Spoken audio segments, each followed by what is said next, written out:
Hey everyone, thank you for watching. This morning I received some words: don't quit, recommit. And right now I'm at a pool for some swimming lessons for my children, and I saw one of the teachers wearing a bathing suit with the words don't quit.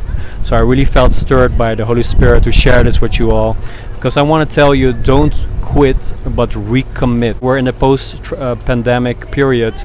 A lot of people had a lot of stress, and maybe you're in a season of experiencing post-traumatic stress for all that you've been through.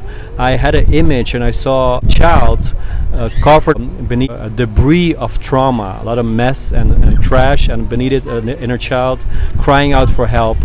And that's when I understood that I also had to go to a time of inner healing, time of deliverance myself. And Holy Spirit set me apart for emotional healing. And I remember being at a soccer game of my son, and I felt so much pain, and that was the pain of transition I'm going through. You're going through a transition, and in this transition you experience a lot of pain. You don't have vision anymore. You see it blurry. You don't know what's happening, and maybe God is really reforming you for new things. But I want to say, recommit. Don't quit. Never quit.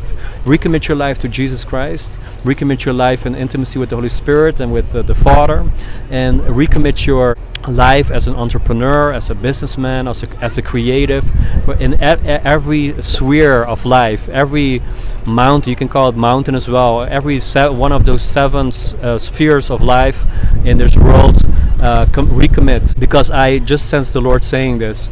And I remember being at the soccer game of my son, and I felt so much pain. I said, God, how I'm gonna handle this pain? And then I started to talk to my inner child, and maybe it sounds very strange in your ears, but that's what I did. And I had a dialogue with my inner child, and I noticed that my inner child was neglected for a long time. You know, Jesus says, let the children come to me. And also he says, become like a little child. Those are the ones that will enter the kingdom of God. So we shouldn't neglect the inner child in us. I heard this, that most of the 70% of children are creative geniuses, and maybe we lost that creativity of dreaming again, of dreaming big, of seeing things, having visions, and maybe you lost this. Maybe you failed at something. Maybe you lost a business or a creative idea or things you were doing in the past. Maybe you lost all these things, but I believe the Lord wants to restore it. Maybe it's even a ministry, or it can be anything.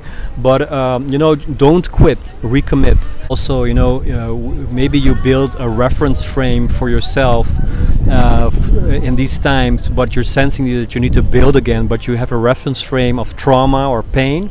But I just want to say, don't build from bad experiences you had with people. Don't base your self-image on the opinions of others, of what they did or what they said. Oh, you're more than a conqueror in Christ, and you were called to be a light of the world. You were called to be a light in this system of this world and in every sphere of life. But we don't find our strength in the world or worldly things. We're not conformed to this world.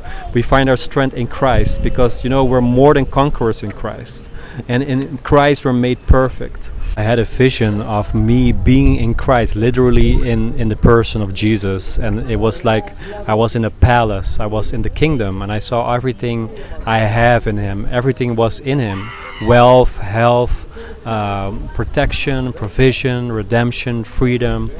So it was a beautiful, beautiful vision I had. So it was actually like the metaverse. I have those goggles at home. When I wear those, I come in another reality, right? Like virtual reality.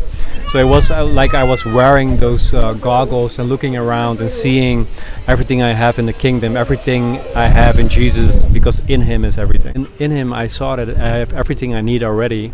He will supply in all your needs according to the riches of His glory in Christ. Everything will work together for good for those who are called, and also those that love Him.